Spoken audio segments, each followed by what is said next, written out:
Orúkọ mi ni Engineer Muftau Okun Salau láti ilé Alápà ní Sile l'Ógbómọ̀ṣọ́. Executive Assistant to the Governor of Oyo State, Engineer Oluwaseyi Makinde FNS. Imperial Majesty Ọba Afọlábí Ọláoyè Gandhi Orúmọgẹ̀gẹ̀ 3 lọ́ba wa l'Ógbómọ̀ṣọ́ yìí. Òǹsìlá láṣẹ nílùú Ògbómọ̀ṣọ́. Now, àwọn olóyè wà lọ́ndà ọba nínú àwọn tí ó dẹ̀ joyè lọ́dọ̀ Ṣọ̀ún náà ni imam wà. Ṣọ̀ún ló fi chief imam of Ògbómọ̀ṣọ́ jẹ. Àwọn imam míì ní mọ́ṣáláṣí míì ẹlòmíì ló fi wọ́n jẹ ẹni tó ní mọ́ṣáláṣí àbáwọn ará àdúgbò. But chief imam tí ó kírun ní mọ́ṣáláṣí ọjà Àgbó Ṣọ̀ún ló fi jẹ. As far as that mosque is concerned, Ṣọ̀ún ni wọ́n fi wọ́n jẹ. Bó ti jẹ́ pé àwa kéré ní history àwọn previous one tán ti jẹ, but at least the two last imam tán jẹ́ bẹ̀ yẹn before Imam Taliati, Ṣọ̀ún ló fi wọ́n jẹ. So there are documentary evidence, pictures wà to show. And imam yìí náà ṣe bí ọ̀dọ̀ Ṣọ̀ún ló ti lọ gba ọ̀pá àṣẹ, ló gba certificate níjọ́ yẹn. So but ìgbà míì wà tó jẹ́ pé àwọn nǹkan tó ń ṣẹlẹ̀ yìí kò yé àwọn èèyàn tó ló fà á tó jẹ́ pé àwa kọ̀ọ̀kan a ní láti máa ṣe àlàyé fáwọn èèyàn so that kan lè ní information yẹn. Àwọn olóyìnbó ló máa ń sọ kinní kan pé he who have the power to hire can fire. Just like any other person. Tó bá gba ọmọ sílé àbọ̀gbò òṣìṣẹ́ sílé tó ṣiṣẹ́ ò bá ṣe déédéé ó lé ní kó iṣẹ́ ẹ̀ máa lọ. At any time tó bá wù ẹ́. But the issue ni pé why tí ọ̀rọ̀ pé a lọ pẹ̀lú imam gan ṣe ṣẹlẹ̀. This is imam that is educated, is young. A lè sọ fún imam nsìn pé ṣe jẹ́jẹ́ pẹ̀lú bó ṣe relate pẹ̀lú authority kí imam kó ṣe otherwise. We should know that anything tó bá ti jọ mọ́rọ̀ ẹ̀sìn kò ń ṣe bí ìbàyí nìkan, everywhere ó wà very sensitive. So anybody tó bá fẹ́ handle nǹkan tó jọ mọ́rọ̀ ẹ̀sìn ó gbọ́dọ̀ wà very very careful. Ṣọ̀ún Ògbómọ̀ṣọ́ kìí ṣẹgbẹ́ ìmáàmù Ògbómọ̀ṣọ́, kìí ṣe pé nítorí pé ọba tá a ní ìsìn jẹ́ Christian. No, ẹ má get it wrong. Ṣé bọ́ba tá a ní lánàá mùsùlùmí ni? Kìí ṣe ṣẹgbẹ́ ìmáàmù tàná náà. Bẹ́ẹ̀ náà ni kìí ṣẹgbẹ́ ìmáàmù tèní. So Ṣọ̀ún tèní náà ṣẹgbẹ́ ìmáàmù ti èní. Ẹ má da nǹkan rú. And Islam gan tí ó jẹ́ ẹ̀sìn tèmi tó jẹ́ ẹ̀sìn ti imam náà ó fi ààyè lẹ̀ fún wa láti ṣàpọ́nlé olórí which is ọba. Tẹ́ bá wò gan nínú àpẹẹrẹ ẹ rí i pé olórí mùsùlùmí ní Nàìjíríà gan ọba ni which is Sultan of Sokoto, is the head of the Supreme Council. Well, so àbí ilẹ̀ Ọya ni tó jẹ́ pé a fẹ́ lè sọ pé ẹ̀sìn Islam gbòòrò ń bẹ ju ọ̀dọ̀ wa yìí lọ. Ìmáàmù wo ni wọn abọ́ba alágídí àbí ni ó sọ̀rọ̀ sọ́ba kò ṣeé ṣe.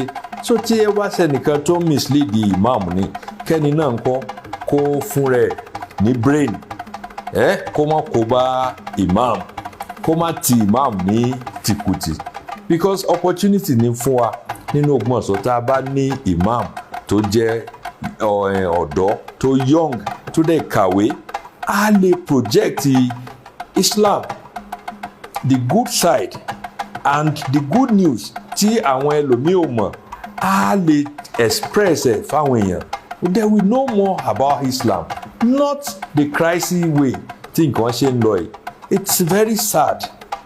It's very sad to me as a person when I sit down and I look at all what is going on. I say, wow, àwa kan nílùú Ògbómọ̀ṣọ́ yìí a ti ṣe wàhálà a ti gbìyànjú láti rí i pé ẹ̀sìn kìrìsìtẹ́nì àti ẹ̀sìn mùsùlùmí wọ́n ní good relationship ti wà lẹ́nu ẹ̀ kò ń ṣe ní and it's a deliberate thing that we're doing kò ń ṣerú àwọn nǹkan yìí ní ó tún wá bàjẹ́. Look, let me tell you, ọba tá a ní sìn ẹ má dá nǹkan rú pé bóyá pastor ní tẹ́lẹ̀ o.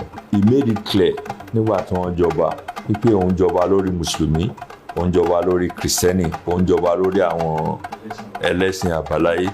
So he was redeemed pastor. He is not a redeemed pastor now. And my interaction with him so far, there is nothing to indicate pé he is here to carry out a Christian agenda. No, I don't think so. And if he tried to do that, some of us will resist it. Kò sẹ́ni kankan tó lè ṣe kí àárín kábíyèsí àti ìmáàmù dánmọ́rán bí kì í ṣe ìmáàmù fúnra ẹ̀. Wọ́n máa ń sọ kinní kan pé ẹ̀sìn ó dára ó wá kú eré. Kó má wo in tó ń lọ yìí bí ọ̀rọ̀ ẹ̀sìn kan sẹ́sìn kan o.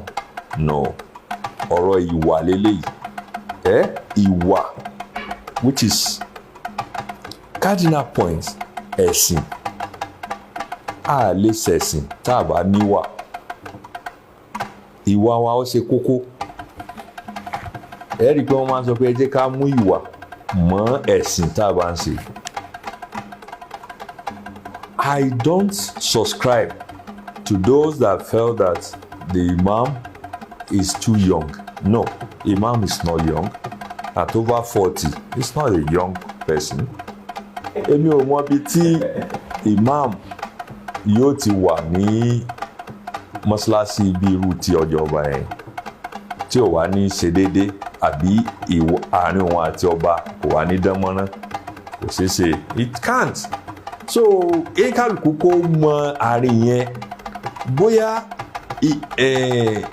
ààyè imam àti àwọn ojúṣe imam ni wọn ò ṣe àlàyé fún imam tó dáadáa so that yóò lè mọ̀ pé ààyè òun mà ní nǹkan tí àwọn aráàlú expect lọ́wọ́ òun mà ní.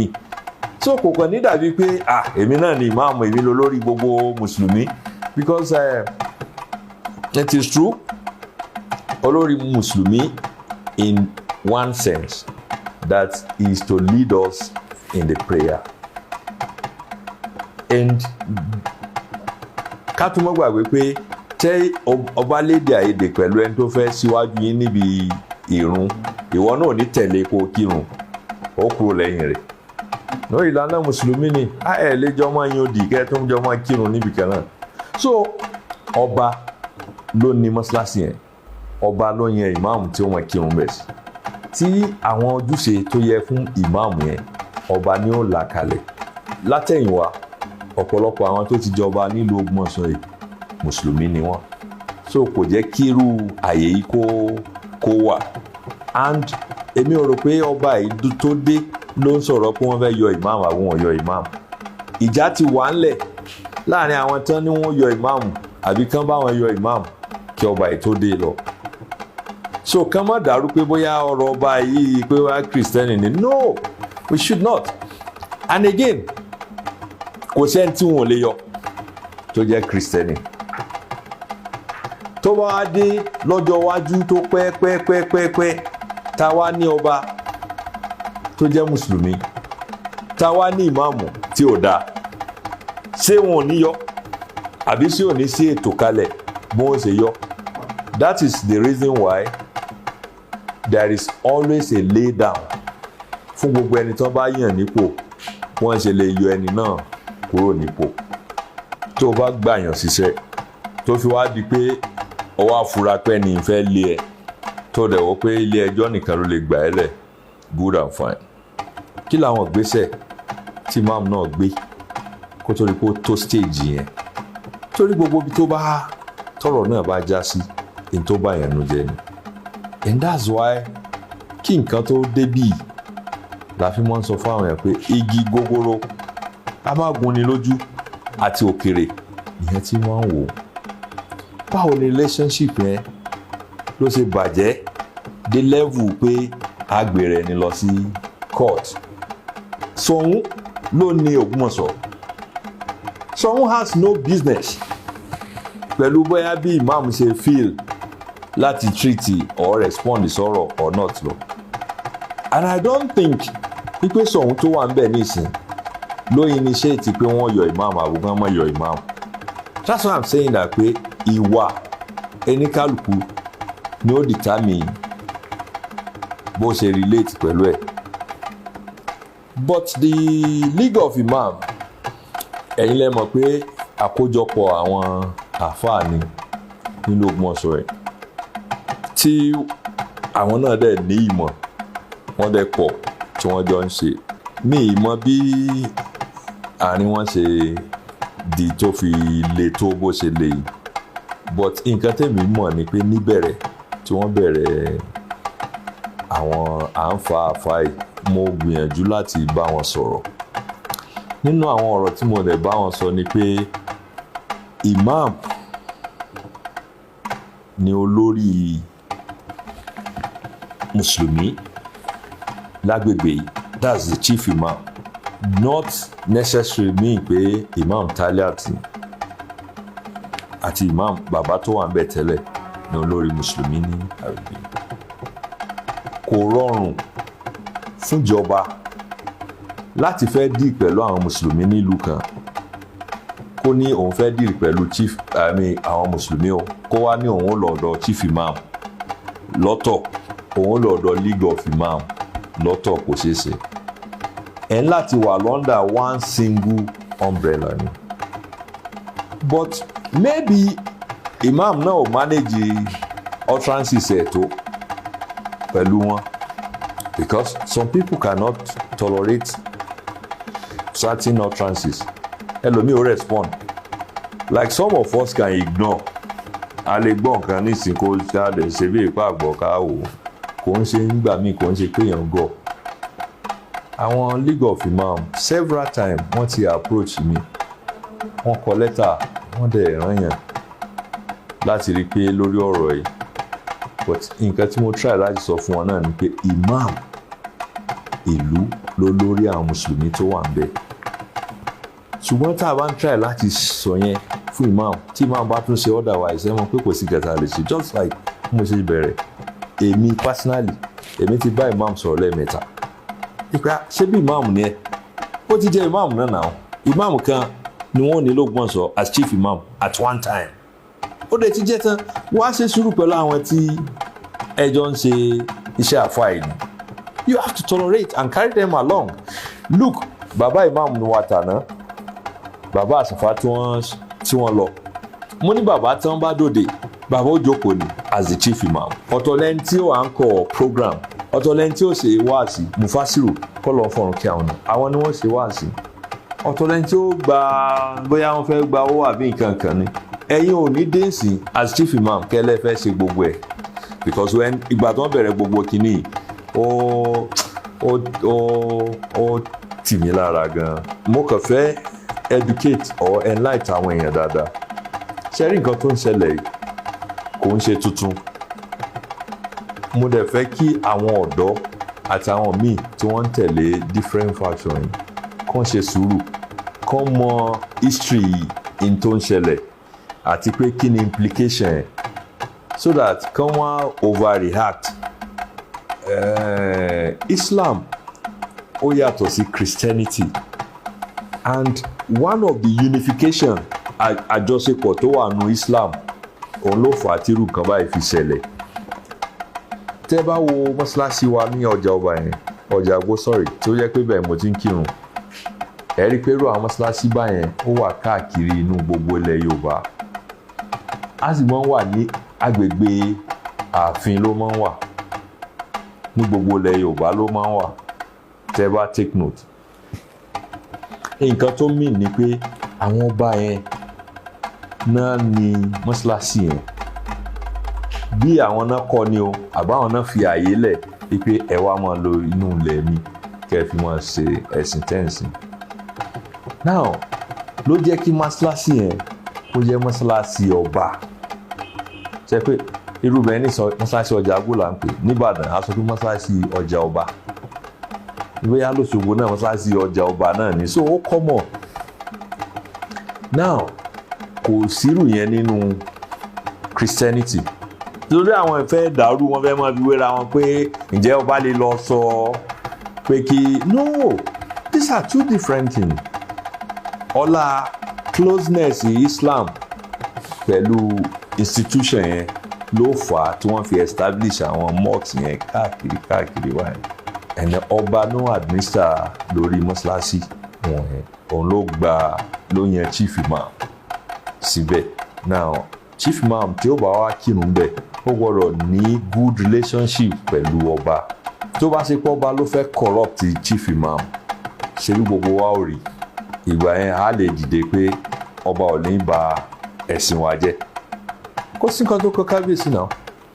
the only thing ni pé tí chief imam ọba cement relationship ẹ̀ pẹ̀lú kábíyèsí tí kábíyèsí bá fi kó wọn yóò yọ kúrò fine you will remove him tó bá ní pé kábíyèsí ò ní yọ lọ kọ́ mọ́ṣáláṣí mi kó mú chief imam lọ́bẹ̀ kó lọ́ máa kírun fún ẹ so the only thing tẹ́ ẹ kàn lè ṣe ni pé tẹ́ ẹ bá love chief imam kíṣẹ̀ tẹ́ wọn pariwo lẹ́yìn ẹ̀ ṣéwù no ẹ sọ pé gbá sódà wọn ti ń pariwo ṣéwù yìí àwọn náà lè pariwo nǹkan míì lẹ́yìn ẹ̀ o ọba ló ní bí yìí o under premises ọba ló ti ń ṣiṣẹ́ o you have to obey the authority first imam wọn láti lọ mọ̀ wọn rẹ̀ imam wọn láti lọ ṣe àtúnṣe láàrin òun àti kábíyèsí ló ní mọ́ṣáláṣí ọjà àgbò kábíyèsí ó lè yọ ẹni tó bá jẹ́ imam ní mọ́ṣáláṣí ọjà àgbò